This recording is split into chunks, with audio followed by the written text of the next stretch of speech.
નમસ્કાર મિત્રો, આજની વાતમાં આપનું સ્વાગત છે. અને આજે વાત કરીશું મોંઘવારીની.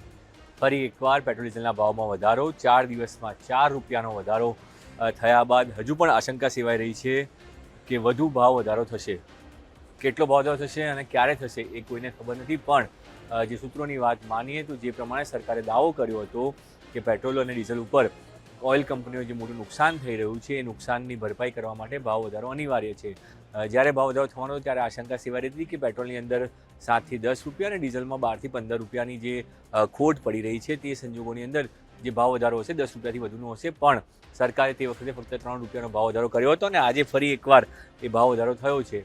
હવે મહત્વની વાત એ છે કે આગામી દિવસોમાં ભાવ વધારો કેટલો થશે, કારણ કે ક્રૂડના ભાવ હજુ પણ કાબૂમાં નથી આવ્યા. બીજી તરફ અમેરિકાએ ફરી એકવાર ઈરાન ઉપર હુમલો કરવાની ધમકી આપી છે અને હજુ પણ સ્ટ્રેટ ઓફ હોર્મુઝ ખુલી નથી. તો તેવા સંજોગોની અંદર જે ઓઇલ સપ્લાય છે તેને હજુ પણ સામાન્ય થવામાં ખૂબ સમય લાગે તે પ્રકારની સ્થિતિ જોવાઈ રહી છે. રશિયા પાસેથી ભારતને જે સસ્તું તેલ આવતું હતું તેના ઉપર પણ રોક લાગી ગઈ છે અને હવે તેનો પણ વિકલ્પ ભારત શોધી રહ્યું છે. ભારતે બીજા દેશો પાસેથી તેલ ખરીદવાની શરૂઆત કરી છે, પણ તેમ છતાં જે પ્રકારની વૈશ્વિક પરિસ્થિતિ છે તે સંજોગોની અંદર સસ્તું તેલ મળે તે પ્રકારના કોઈ આસાર દેખાતા નથી. સરકારે ભારતની કંપનીઓ બહાર ઓઇલ એક્સપોર્ટ ન કરે તે માટે પણ ડ્યુટી લગાવી છે અને રોક લગાવી છે, પણ તેનાથી પણ એ સપ્લાય ચેનને બાધિત થવાનો જે બાધિત થઈ છે તે સામાન્ય થાય તેવી સ્થિતિ નથી. તેવા સંજોગોની અંદર હજુ પણ ભાવ વધારો નિશ્ચિત છે. આ ભાવ વધારો જે છે એ સામાન્ય જનતાને દરેક ડગલેને પગલે નડવાનો છે, કારણ કે તમે જ્યારે તમારા સ્કૂટર અથવા તો 4 વ્હીલરની અંદર પેટ્રોલ પુરાવો છો ત્યારે તમને જે ભાવ વધારો સીધો અસર કરે છે તે સિવાય પણ ડીઝલના ભાવ વધારાની સાથે તમારી તમામ વસ્તુઓ, તમે જે પણ વસ્તુ ખરીદો છો તે વસ્તુની અંદર પણ ભાવ વધારો થવાનો નિશ્ચિત છે. અને એટલા માટે જ ભીતિ સેવાઈ રહી છે કે આગામી દિવસોની અંદર જો પેટ્રોલ ડીઝલમાં આ જ પ્રકારનો ભાવ વધારો યથાવત રહ્યો તો તમામ વસ્તુઓ મોંઘી થશે. જે વસ્તુઓ સપ્લાય ચેનની અંદર છે, આપણે કોઈ પણ વસ્તુ જે ખરીદી છે માર્કેટમાંથી, એ વસ્તુ જ્યારે દુકાન પાસે પહોંચતી હોય છે ત્યારે તે જ્યાં ઉત્પાદન પ્રક્રિયાથી લઈ અને બજાર સુધી આવવા સુધીનો જે રસ્તો છે એ રસ્તામાં ડીઝલનો ભાવ વધારો હંમેશા અસરકારક રહેતો હોય છે ને એટલા માટે જ મોંઘવારી જે છે સીધી વધતી હોય છે.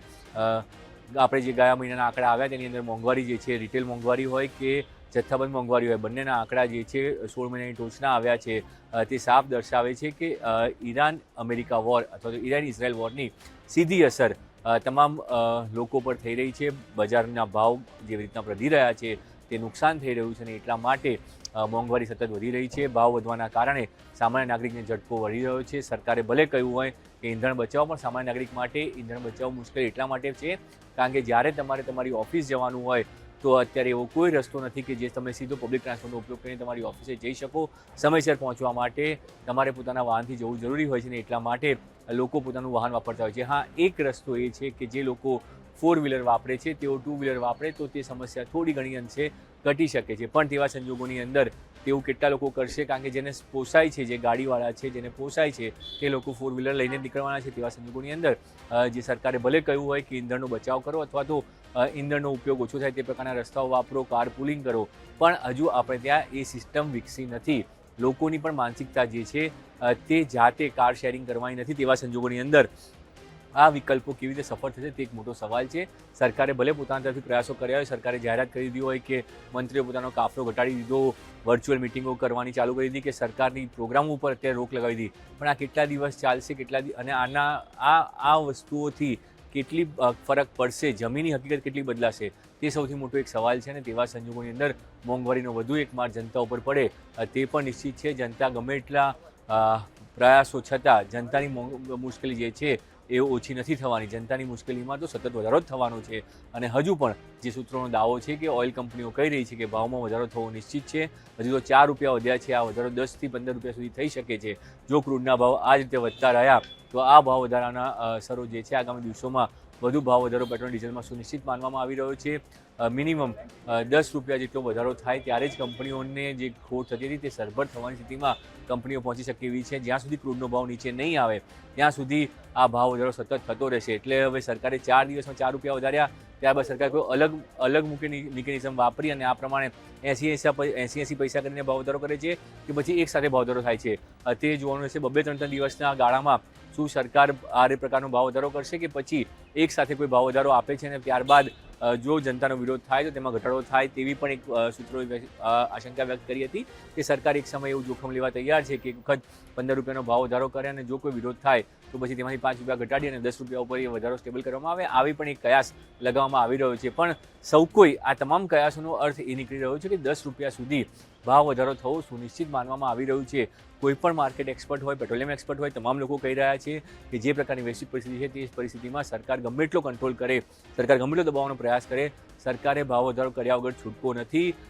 ગમે એટલા પ્રયાસો કરવામાં આવે ઇંધણ બચાવવાના, આપણી રોજિંદી પ્રક્રિયા, આપણું રોજિંદુ જીવન એ પ્રકારનું છે અને આપણે જે પ્રકારે ઉદ્યોગો આપણે ચાલી રહ્યા છીએ, જેટલી ઝડપથી આપણું અર્થતંત્ર વિકસી રહ્યું છે, જે આપણે થોડા સમય પહેલાં ચોથા નંબરની સૌથી મોટી ઇકોનોમી હતા અને ત્રીજા નંબર તરફ આપણે હરણફા ભરી રહ્યા હતા, પરંતુ વૈશ્વિક પરિસ્થિતિઓના કારણે આપણે છઠ્ઠા નંબરની ઇકોનોમી પર પાછા આવી ગયા છીએ.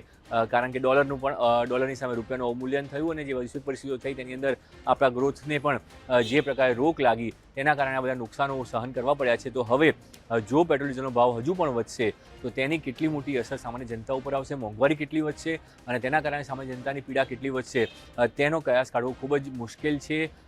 લોકો આ હકીકત કેટલી ઝડપથી સ્વીકારે છે. ભલે લોકો એવું કહેતા હોય કે પેટ્રોલનો ભાવ ગમે એટલો વધે અમે ભરવા તૈયાર છીએ, કોઈ વાંધો નથી, પણ જ્યારે પોતાના ખિસ્સાને અસર થતી હોય છે ત્યારે હંમેશા વાગતું હોય છે અને તે આગામી દિવસોમાં જ્યારે ભાવ હજુ વધશે, હજુ તો 3 ને 4 રૂપિયા વધ્યા છે, પણ જો આ ભાવ 10 રૂપિયા સુધી પહોંચે છે તો સીધી અસર સામાન્ય જનતા ઉપર થાય છે. જે મિડલ ક્લાસ કે જેનો પગાર ફિક્સ છે, પગારમાં હમણાં કોઈ વધારો નથી થયો, તો તેને આ બોજો જે છે સૌથી વધુ વાગવાનો છે. એટલે હવે હજુ પણ જે ભીતિ સેવાઈ રહી છે તે પ્રમાણે આ મહિનો પૂરો થાય અને નવો મહિનો શરૂ થાય ત્યાં સુધીમાં શું ફરી એક વખત ભાવ વધારો જોવા મળશે કેમ તેના ઉપર સૌ કોઈ નજર છે. પણ એક વાત સૌ કોઈ માની રહ્યા છે કે હજુ પણ પેટ્રોલ અને ડીઝલ મોંઘું થવાનું છે અને તેની અસર સીધી મોંઘવારી પર થશે. મોંઘવારીના આંકડા, જથ્થાબંધ મોંઘવારી હોય કે રિટેલ મોંઘવારી હોય, તમામ આંકડાઓ જે છે એ વધવાના છે અને મોંઘવારીમાં જનતા ઉપર દબાણ વધવાનું છે, જનતાને નુકસાન થવાનું પણ નિશ્ચિત છે. કેટલું નુકસાન થાય છે તેનું આકલન કોઈની પાસે નથી, પણ આરબીઆઈના પણ જે ડેટા આવ્યા હતા, આરબીઆઈ પણ કહ્યું હતું અને અર્થતંત્ર ઉપર પણ જે અસર પડી રહી હતી એ તમામ સીધી સાફ દર્શાવે છે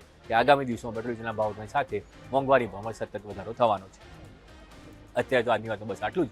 વધુ સમાચાર જોતા રહો ગુજરાત.